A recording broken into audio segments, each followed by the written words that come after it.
అతను నకిలీ డాక్టర్. ఆసుపత్రిని కూడా ప్రారంభించాడు. వైద్యుడిగా చలామణి అవుతూనే తన వద్ద పనిచేసే ఓ యువతిని లొంగదీసుకున్నాడు. గర్భవతిని చేశాడు. తాను చేసిన పాపం బయటపడకుండా ఉండేందుకు అబార్షన్కు ప్రయత్నించాడు. తన ఆసుపత్రిలోనే వచ్చిరాని వైద్యం ట్రీట్మెంట్ ఇచ్చే యువతి ప్రాణం తీశాడు. ఈ దారుణం పశ్చిమ గోదావరి జిల్లా నల్లజర్లలో జరిగింది. ఇది క్లీన్ చేయగా పిల్లకి బాడీలోకి వెళ్ళిపోయి ఎఫెక్ట్ అయిపోయిందండి.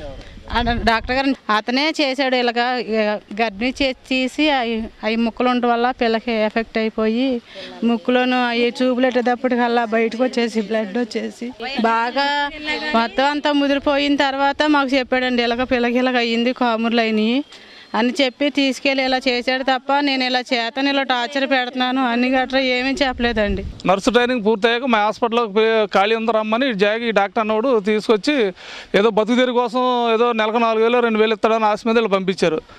ఆర్థిక బాధల వల్ల పంపించినప్పుడు ఏం చేశారంటే ఈ అమ్మాయిని జాయిగా శారీరకంగా అనిపించి నేను పెళ్లి చేసుకుంటాను, నువ్వు నాకు ఎందుకు ఉండిపోమని బెదిరించాడు. ఆ పిల్ల నిజమే కాదని చిన్న వయసులో ఒప్పుకుంది. తర్వాత ఈడు అనిపించేసి గర్భిణీ వచ్చాక ఆ గర్భిణీ ఏ విధంగా తీయించాలనేది ప్రయత్నం చేసి ప్రాణం మీద తీసుకొచ్చి అమ్మాయిని చంపేశాడు.